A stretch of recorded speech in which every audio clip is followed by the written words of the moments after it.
इलेक्शना दिसा exit poll घेवंक दिवचो म्हूण टीव्ही मिडियाच्या अर्जाचेर हायकोर्टान इलेक्शन कमिशन आनी गोयच्या चीफ इलेक्टोरल ऑफिसराक नोटीसी धाडल्यात. सोसिएदाद दे फोमेंतो इंडस्ट्रियल प्रायव्हेट लिमिटेड ह्या मिडिया हाऊसान 4 फेब्रुवारीक एक्झिट पोल घेवंक दिवचो म्हूण हायकोर्टाकडेन मागिल्लें. हायकोर्टात ही केस 3 फेब्रुवारीक येतली. इलेक्शनाचे दिसा एक्झिट पोल घेवंक मनाय करपा विशीं इलेक्शन कमिशनाची कसलीच ऑर्डर ना वा तांच्या वेबसायटीचेरूय तशें नोटिफिकेशन प्रसिद्ध केल्लें ना म्हूण फिर्यादी सोसिएदाद दे फोमेंतो इंडस्ट्रियल प्रायव्हेट लिमिटेडान ब्रेस्तारा हायकोर्टात दाखोवन दिलें. एक्झिट पोल घेवपा विशीं स्पश्टीकरण दिवचें म्हूण चीफ इलेक्टोरल ऑफिसरा कडेन मागलां, पूण सीओन कसलेंच रिस्पॉन्स दिल्लें ना म्हूण अर्जदार म्हणटा. इलेक्शनाच्या दिसा एक्झिट पोल घेवंक दिलो तरी एक्झिट पोलाचो निकाल 8 मार्चा उपरांतूच टेलिकास्ट करतले अशें याचिकादारान स्पश्ट केलां. सुनावणी आयकून घेतले उपरांत हायकोर्टान इलेक्शन कमिशन आनी गोयच्या चीफ इलेक्टोरल ऑफिसराक नोटीसी धाडल्यात. हायकोर्टान केस शुक्रारा दवरल्या आनी प्रतिवाद्यांकडच्यान जापो मागल्यात. प्रुडंटा खातीर सिनियर रिपोर्टर मुकेश कुमार. आपाक क्लियर मेजॉरिटी मेळटली. लोकांनी आपाक क्लियर मेजॉरिटी दिवपाचें थारायलां. हे फावट लोक सायलंट वोटिंग करतले. शेनवारा 4 तारखेर कितें तें कळटलें.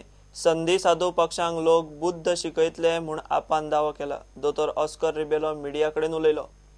95% of voters today are silent in my opinion.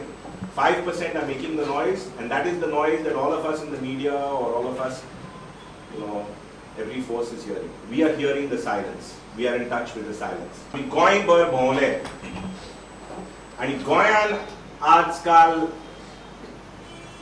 एक बारीकशे पॉप्युलेशन जे आसा पळय तें खूब मोठ्या प्रमाणे बोवाळ करता.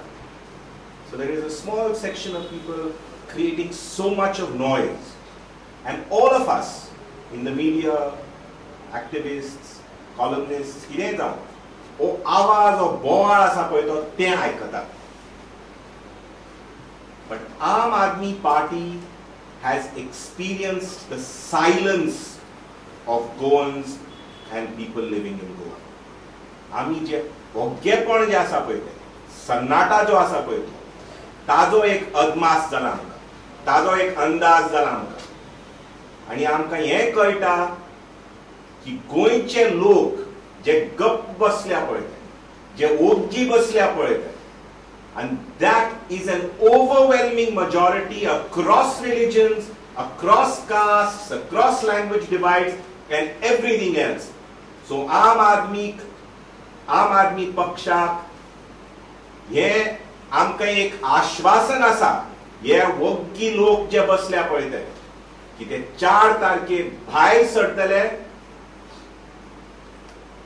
आणि झाडूचो बुताव दामून हे दाखयतले की इतिहास कसो घडयतात पळय तो आनी क्रांती कशी सुरू जाता पळय.